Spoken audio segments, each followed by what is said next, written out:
кез келген уақытта қашуға дайын тұрған Назарбай Тоқайға ертең бәленбай жылда әрең құны қайтатын мұнай өңдеу зауытын салу пайдалы емес. Оған ол ақшасының барлығын Дубай асырып, Вирджин аралдарына, Бахама аралдарына, офшорлық есеп шоттарына тыққан әлде қайда пайдалы. Екіншіден, мұнай өңдеу зауыттарын салса, немесе Қазақстанда басқа өндірісті өркендетсе, қазақтың қарны тоя бастайды. Қазақтың қарны тойған оларға керек емес. Қазақтың құл болып, жәутен көз болып, алақан жайып, қайыршыдан сәл бері болып жүргені Назарбай Тоқай Құлыбайға керек. Сондықтан олар ешқашан қазақ жерінде зауыт өндіріс ашпайды.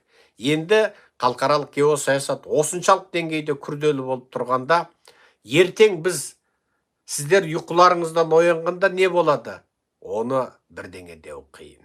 Енді мен сіздерге қазір әлгінде біраз дайындаған материалымды, мынау менің лекция сөйлемегеніме де біраз болып қапты, сол материалдарымды сіздерге қысқаша көрсетейін. Онда мынау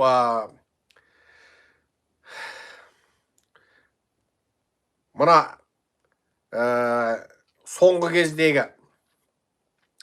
кездегі мынау Американың қатынасы туралы біраз әңгімелерді айттым. Енді Орыс-Украин ортасындағы біраз ақпаратты айтайын. Ол соңғы 3 күн ішінде.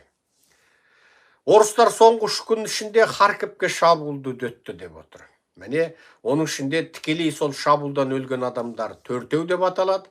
Және осымен қатар Украина менен Франция осы шабуылдарға байланысты шұғыл түрде келісім шартқа келді. Енді Украин тарап Франциядан 100 дана соғыс ұшағын сатып алмақ. Бұл жерде Рафаэль Fighter 7 деп аталады. Бұл Рафаэль Fighter 7 әлемде еп сериалдарынан кейінгі сериал деп айтуға болады. Осыдан Украинаға 100 данасы келеді.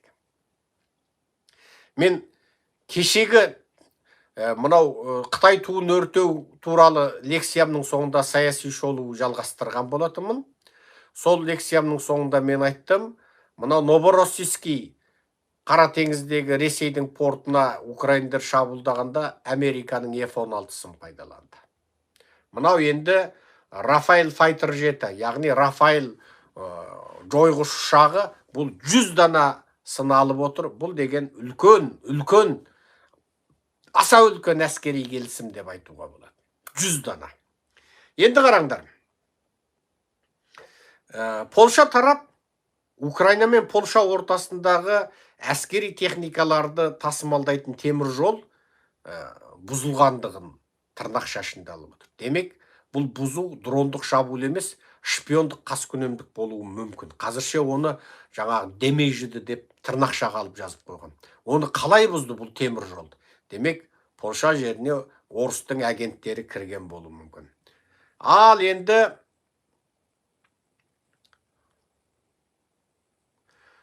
Новороссийскийдегі мұнай өңдеу зауытына шабуылдан кейін украиндер өздерінің жеңістерін тойлай бастады дейді. Міне жерде мен екінші бір ақпаратта оқып жүрейін. Kharkiv attacks, Russian attacks in the Balaklia and the Veliki Burluk area of the Kharkiv region killed at least 4 people and wounded over a dozen дейді.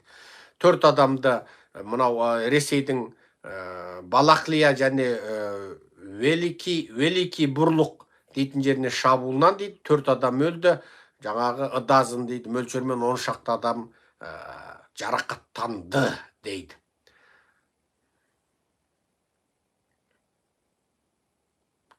Қазір Новороссийскийдегі мұнай өңдеу және мұнай тасымалы 100%-ға тоқтаған деп отыр. Орыстар оны міне шабуылдан бері қанша күн өтті, қалпына келтіре алмай отыр дейді. Міне осы сияқты ақпараттар, міне қараңыздар, қазір Франция президенті Макрон Украинаға бағытталған қаржылық қаражаттық көмекті күшейту керек деп айтты. Бірақ Венгрия басы Орбан бұған қарсы тұрды. Ол тіпті Украинаға берілетін мұндай қаржылық көмектер қып-қызыл жындылық деп атады дейді. Білесіздер, мына Венгер басы Орбан деген тап-таза путиншіл, қытайшыл оңбаған неме.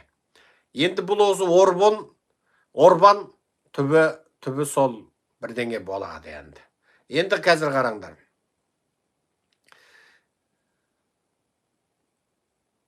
Украиндар қазір орыс тараппенен өзара тұтқын ауысу келісім шартын жасап жатыр. Орыста тұтқынға түскен 1200 украиндыққа, Украинада тұтқында отырған 1200 орысты айырбастау мүмкін деп қаралуда. Енді бұл арада тағы біраз әңгіме болып жатыр қазақтар. Ол мынау жаңағы әлгінде айтқан Трамптың 500%-лық салығы. Сосын бұл 2025 жылғы Ресейге санкция заң актісі деп аталады екен. Енді осы алдағы уақытта бұл қай деңгейге барады, оны енді көреміз. Енді бір қызық жағдай. Қырғызстанда чүйді Қырғыз және Қытай жарандары ортасындағы чырлы оқиғаға байланышты 16 адам қамалды. Бұл оқиға Қырғызстанда Қытай жарандарының саны туралы талқылауларға жол ашты.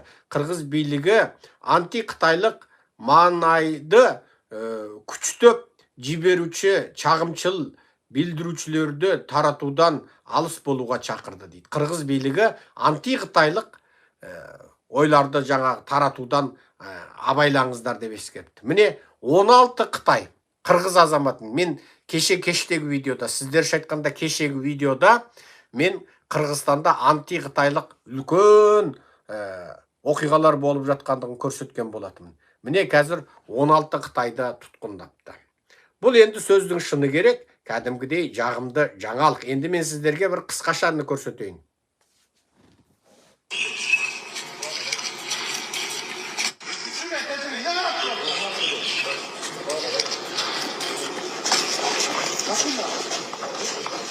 Мына Қытайлар. Анау Қырғыздың полицейлері.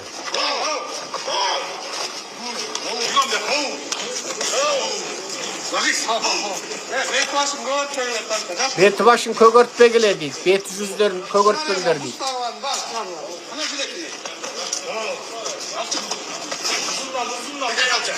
Жат деп қойсам түсіндіріп еледім. Жат деп қой түсіндіріп еледім.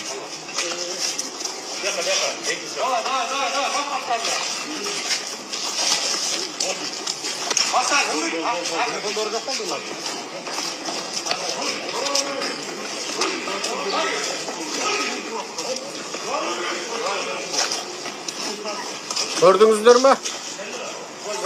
Мыналар бір Қырғыздың азаматын пышақтап кеткен ғой. Бір Қырғыздың азаматын шуда пышақтап кеткен. Жаңағы мына видеоның басында оны көрдіңіздер. Сонда кәдімгі Қырғыз азаматы қан жоса болып жатыр міне жерде міне. Міне мына видеода. Мен оны кеше көрсеткенмін. Енді соған қатысты 16 Қытай тұтқындапты. Бірақ Қырғыз билігі анти-қытайлық сөздерді таратудан абайлаңыздар деп жатыр екен. Неге? Қырғыздың азаматы пышақталып, өлімші болып сабалып отыр. Ал билік Қырғыз халқын сабырға шақырып отыр. Себебі Садыр Жапаров ол да диктатор. Ол да путиншыл, қытайшыл адам. Ол да қарсы көзқарастағылардың барлығын жаныштап жатыр. Мен өткенде ғана Қырғыздың бір Аппаси азаматын көрсеттім, жаңағы. Соның әйелін түрмеге жапты, өзін азаматтықтан айырып шетелге асырып жіберді. Ол азаматымызда мысалы, кәдімгідей ол мықты азамат. Енді бұл Садыр Жапаровтың Қырғызстанда ол Қырғыздың Назарбаевы болғысы келеді. Бірақ міне жерде неге олар аяқ астынан Қытайларды тұтқындай қалды? Себебі Қырғыз халқы салыстырмалы түрде ол ояу халық. Енді Садыр Жапаров егер бұл Қытайларды Қазақстандағыдай құтыртып жіберсе, ол халықтың жаңағы наразылығына қалады. Мысалы, Болат Теміров деген мен азаматты мысалы түсіндірдім ғой, Болат Теміров туралы. Көрдіңіздер ма? Болат Теміров. Енді қараңыздар міне. Садыр Жапаров бұл енді өте Қырғызстанда міне журналистерді соттап отыр, оларды өлтіріп отыр, мысалы. Өте көп зұлымдықтарды жасап отыр. Мысалы міне Қырғызстанның атақты журналисті Болат Теміров деген журналист бар. Болат Теміров деген журналист. Бұл Болат Теміров деген журналист Міне, ютубта мені де тыңдап отырады екен. Фейсбукке кірсеңіздер тұр міне. Қырғыздың атақты журналисті. Бұл журналисттің азаматтықтан айырып елден қуып жіберді. Мына зұлымдықты көрдіңіз ба? Азаматтығынан айырып. Мына бірнеше айдың алдында көрсеткен журналисті. Міне, Болат Теміров деген қырғыздың оппозициялық журналисті осы. Қазір 1 минут мен сіздерге бір қысқаша 1 минут нәрсе айтам.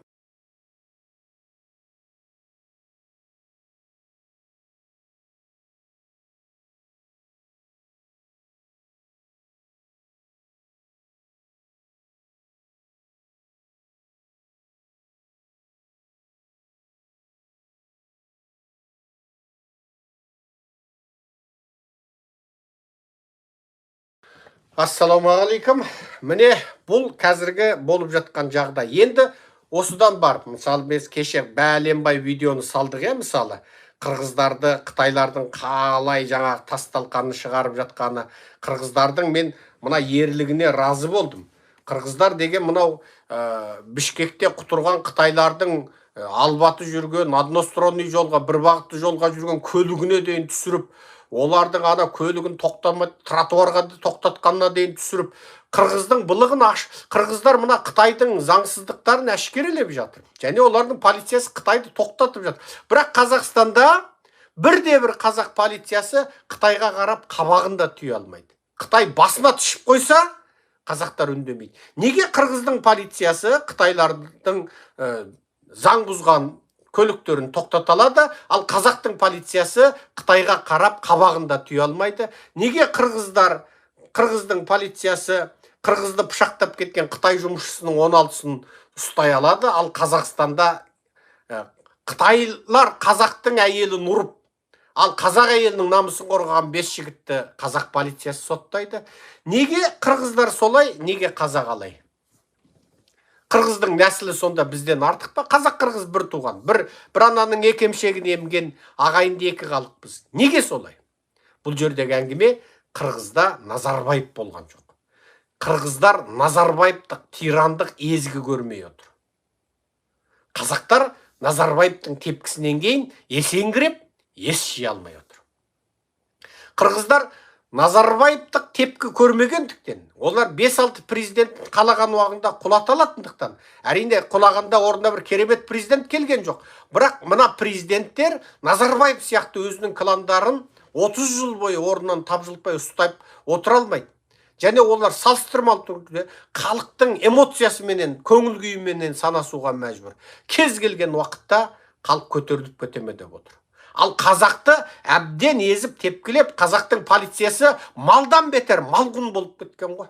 Қазақтың полициясы мен кейінбісі малдан бетер малғұн болып кеткен. Егер кез келген Қытай қазақтың полициясына келіп, қатыныңды бер десе, қатынын береді, қызыңды бер десе, қызын береді. Жоқ, мен қатынға қарамайтын едім, саған қызығып тұрмын, тоңқай десе, қазақтың полициясы мен кейінбісі Қытайға тоңқайып беруге дайын тұр. Бұл қазақтардың полициясы мен кейінбісі малғұн болып, малдан бетер болып осылай болып кетуіне кім себепші? Назарбаев Тоқаевтың тирандық пирамидалық жүйесі себепші. Көрдіңіздер ме? Енді қараңдар. Қырғызды езіп тепкілеп, сол өр қырғызды құл қылмаққа ұмтылып жатқан бір адам бар. Ол кім? Садыр Жапаров. Ол ана қырғыздар көтеріліп кетіп, антиқытайлық көңіл күйменен Қырғызстанда бір революция болып кетеме деп шошып, қырғыздарды Қытай фобиядан, синофобиядан алыс тұрыңдар деп үндеп жатыр. Ал қырғыздар оған көне ме? Оны алдағы уақытта көреміз. Мысалы, қырғыздарда міне қаншама адамдар, міне, мынау жігіттер, бля, қырғыздар шығарбай молдақтатшы. Қырғыздар, Қытайлар жол жауып тұрды, бля. Келбейсің.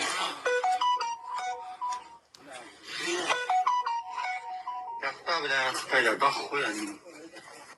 Жол Қытайларчы, байкен мондай қылып кетіп бірді қоғылы. Міне, жаңылы келдік та. қырғыз жігітті пышақтап кеткен Қытайлар. Айтышты да азыр. Қырғыз, бля, қырғыз жаранын өз-үсті мит албасақ.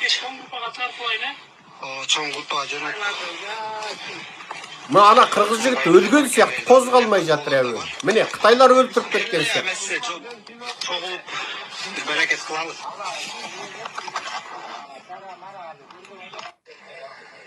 Қытайлар килоға үйіп.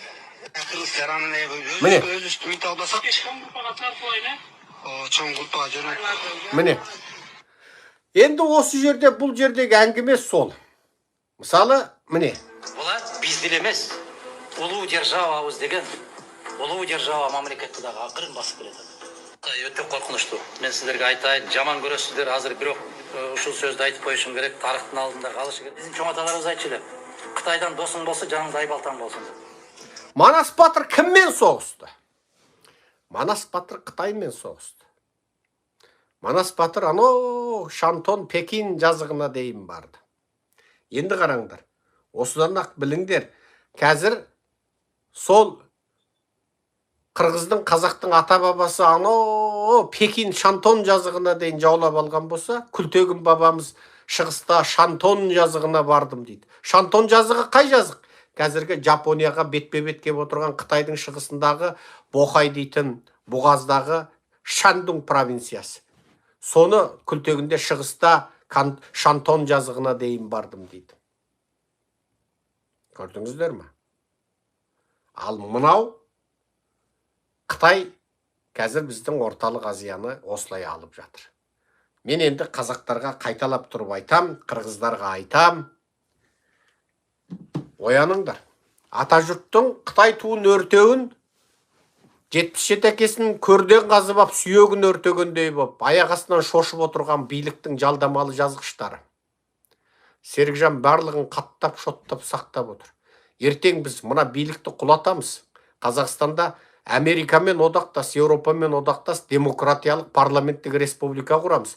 Сонда қазір бүгін әлеуметтік желіде ойбай, не сұмдық Қытаймен екі ортаға от жағып, ойбай, Қытай біздің көршіміз.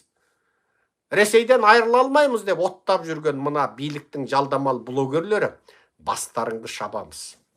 Бастарыңды шабамыз. Бүгінгі мына биліктің итаяғынан жуынды ішіп семіріп, бізге қарсы үрген сендер, мына қазақтың ұлттық мүддесін мансұқтаған сатқындықтарың үшін бастарың шабылады. Сатқындар моласына жерленесіңдер. Ұрпақтарыңа дейін сендердің қабірлеріңе барып түкіріп кетеді. Беттеріңе түкіреді тірілеріңді. Сондықтан қазақтар, мынау Қытайдың туын өртеген жалғыз біз ғана емес. Кореяда міне әлі өртеп жатыр. Бүгін міне Кореяның мемлекеттік маңызды билік ордасы тұрған жерге Қытай барып былшиып жаңағы күн жарасын кезегін салып кеткен кәдімгі былшиып сол жерге дәрет қылған ғой. Соны корейлер міне туын өртеп наразылықтан. Қытайдың туын Монғолия өртеді. Қытайдың туын Филиппин өртейді. Малайзия өртейді. Вьетнам өртеді баяғыда. Индонезия 97 жыл қуып шықты Қытайда. Ал біз өртедік. Неменеге әкеңді көрінен қазып ап сүйегін өртегендей байбалам салып жатсыңдар, құлдың тұқымдары, Мынау ата жұрт Қытайдың туын өртесе, шошып, ойбай, Қытай енді басып кіретін болды деп жатқандар, нағыз 77 ата бабасы құлдың тұқымы. Солардың барлығын қаттап, шоттап, сақтап қойыңдар. Ертең ойланбай тұрып басын шауып тастамайды. Бұл қазақтардың басын шаппай, қазақтар құлдық мінезден арылмайды. Бұл қазақтардың басын шаппайынша, қазақтар басын көтере алмайды. Мына биліктің итаяғынан жуын düşкен бұл құл мінезді қазақтар. Ойбай, Қытайдан қорқ, орыстан қорқ деп отырған осы қазақтардың 10 мыңының басын шауып тастағанда барып, азат-ойлы қазақтар сахнаға шығады. Мен Қазақстанның билігін алған бірінші жылы орысшыл, қытайшыл қазақтардың басын шабудан жұмыс бастаймын. Екінші жылы бүкіл америкалық, еуропалық өндірісті оқу ағартуды алып келем. Үшінші жылға бармай бүкіл америкалық демократиялық басқару жүйесін Қазақстанға кіргізіп, конституцияны тастай қып, Америка конституциясының көшірмесі қылып жасап шығамыз. Болды. Көрдіңіздер ме? Маған бір бауырымыз бір ұстаз сымақ, молда сымақтың анығында мұнафиқ, азғын, шайтанның видеосын жіберіпті. Мен ол жігіттің енді танымалдылығы тым жоғары болмағандықтан бұл арада жарнама жасамай-ақ қояйын дедім. Онда әлгі мұнафиқ шайтан мешіттің мінберінде отырып жиналған жамағатқа айтады: еліміз аман, жұртымыз тыныш болсын. Украина не болды не? Міне, күйреді, бәленбай адам өлді. Украина не тапты? Украина әне обал болып жатыр халқы дейді. Әлгі мұнафиқ шайтан молданың сөзінше болғанда, орыстың әскері басып кіріп, сенің қалаңды қиратам, еркегіңді қырам, еліңді егемендіктен айырам десе, украиндар ләббәй бегім деп көнуі керек екен. Қарсы тұрмауы керек екен, соғыспауы керек екен. Біреудің жеріне басып кірген орысты кінәламай, орысты айыптамай, украиндерді айыптап жатыр. Көрдіңіз бе? Бұл кім? Бұл биліктің итаяғынан жуынды ішкен аталмыш молдасымақ, ұстасымақтың уағызы. Ал осылардың барлығын біз қаттап, шоттап, базада сақтап отырмыз. Неге? Ертең басын шабамыз. Сәлдеңді сүйретіп келе ғой дейміз әлгі. Дәретің бар ма? Бар болмаса, дәретіңді алып ала ғой. Біз сен ана жаққа жіберейік. Мына жақтағы шаруаңды біз бітіреміз, ана жақта енді өзің көрерсің енді тағдырың. Дұға қыла ғой, дұға қыла ғой. Дұға қыл деп әгін дұға қылғыстып, басын допша домалатып жібереміз. Мүмкін рұқсат беріп, екі бас намаз оқып, жалбарынып ал деп, екі бас намазын оқытармыз. Әгі бейшара дәретін қайта бұз бұтына жіберіп қойып, қайтадан дәрет алама бірден істейміз. Бірақ осы бір уағызы үшін оның басын шабамыз. Неге? Өз жерін басқыншыдан, шапқыншыдан қорғап отырған Украин халқын қаралап отыр. Сонда ол тәуелсіз Украин жеріне басып кірген Ресей кінәлі емес, өз жерін, өз отанын қорғаған украиндер кінәлі екен. Ал бұлар кімдер? Бұлар Тоқайдың итаршылары, дін тонын жамылған, басына сәлдер болған мұнафиқтер. Бұлар орысқа қазақты қосатындар. Тоқай кеше Мәскеуге барып, Ресей мен Қазақстанның жаңа союздығын мойындап қол қойып келді. Бұл союз не? Бұл Советский союз. Тоқай пен Путиннің қол қойған келісімі қандай союздық? Ол Советский союздық. Енді қазақ пен орыс союз. Қазақ-орыс союзы ол Советский союздың бір түрі. Бізді егемендіктен айырды, елдіктен айырды. Бүкіл мемлекетімізді Ресейге қосып жіберді. Бұл Тоқайдың осы жолғы Мәскеу сапарында істеп келген отанға, ұлтқа, мемлекетке жасаған үлкен қиянат. Ұрпаққа жасаған қиянат. Тоқай ұлт сатқын ретінде басы шабылуға тиіс адам. Енді жұрт айтады, Садыр Жапаров өз елінде Қытай қылмыскерлерді ұстап жатыр екен. Ол неге диктатор дейсіз дейді. Ол Қытай қылмыскерлерін ұстағанымен оны демократ деп айтуға келмейді. Садыр Жапар да Путиннің иті. Тоқай да Путиннің иті. Бар болғаны Тоқай қызтеке иті. Ол еркекке құмар. Ал Садыр Жапар ол қатынға құмар болуы мүмкін. Енді қазір Садыр Жапарды қызтеке деген дәлел дерек жоқ. Бірақ Тоқай ол таптаза өз ойнастан туған Примаковтың баласы болғандықтан, ойнастан туғандардың дені қызтеке анау мынау болады. Тоқайдың анау маймаңдап жүрген жүрісінен ақ қараңдаршы ана. Халықаралық кездесулерде Тоқайдың маймаң етіп жүрген жүрісін қараңдаршы. Енді ары қарай үстіне көйлек кигізіп қойсаң жарасып ақ кетеді. Алдыңғы жол Америкаға келгенде сол еркек искегенді жақсы көретін бір қара зеңгімен некелеп, некесін тикток имам оқып бақытты болыңдар, барған жеріңе тастай батып судайсың, артыңа қарама деп сол ұзатып жіберу керек еді. Америкадан қайтпай бір қара зеңгімен бақытты бол деп, қазақтар ана жақта басқа біреуді сайлап алуларын керек еді.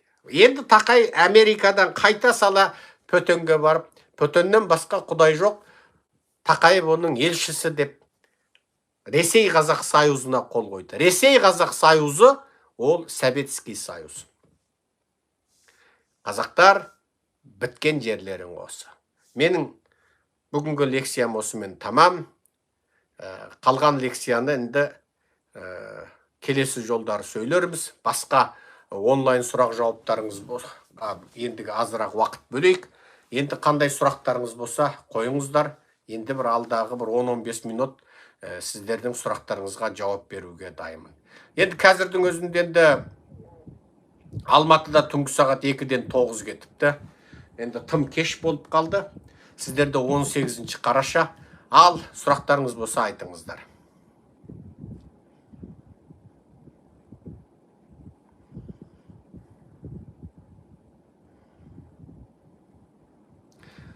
орыстар қазақша сөйлеп қарсы алды деп шуылдап жатыр ғой дейді. Ой, орыстардың қазақша сөйлегеннің барлығы қазақты алдау, наркөздеу. Мына Тоқай Америкаға келгенде оргазмға жетіп, сала құлаш мақала жазған биліктің итаяғынан жуын ішетін иттер бар. Газабектің Фейсбуктегі жазбасын оқып, жүрегім айнып, құсып жібере жаздадым. Америкаға келіп, Трамппен кездескен Тақайды бір әлемдік геосаясаттың бір жұлдызы сияқты көктен түскен Иса жерден шыққан мәдіден арман дәріптеп, енді пайғамбар дейін десе, аздап діни сауаты бар Газабек қой. Пайғамбар дей алмай, Құдай дейін десе, дей алмай бейшара Тақайды енді тасын төрттен қойып, күн жарасына дейін алтынға теңеп, сөйтіп дәріптеп жазыпты. Бұл сектабастардан ешқашан жақсы сөз шықпайды. Бұл Қазақстандағы бұл сектабастар диктатуралық, тирандық, қарақшылық, бандиттық, пирамидалық ұры жүйенің қызметкерлері. Олардың аузындағы екі ауыз калимасымен айтқан екі аятына, екі хадисіне алданып қор болмаңдар қазақтар. Олардың барлығы дінді желеу еткен, дін тонын жамылған мұнафиқ шайтандар қазақтар. Соны білсеңіздер болды.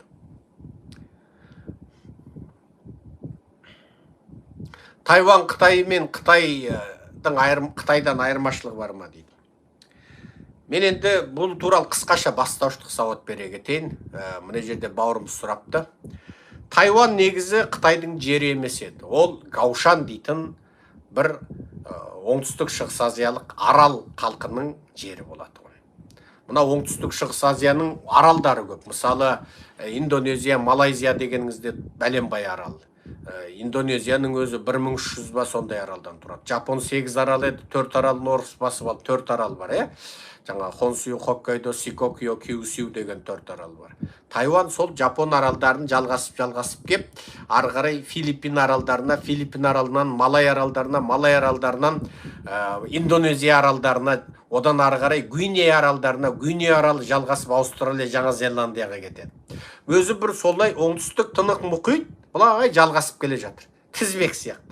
Ана жағы Жапон, Жапоннан оңтүстікке қарай Тайван, Тайваннан оңтүстікке қарай Филиппин, Филиппиннен оңтүстікке қарай Малай, Малайдан оңтүстікке қарай Индонезия, Индонезиядан оңтүстікке қарай Гвинея, Гвинеядан ары қарай жаңа ар жағында тым алыс емес жерде Жаңа Зеландия, Аустралия бар. Одан ары қарай мұхиттан кесіп малтап, ұзағырақ малтап жіберсеңіз Африка, одан ары қарай малтап жіберсеңіз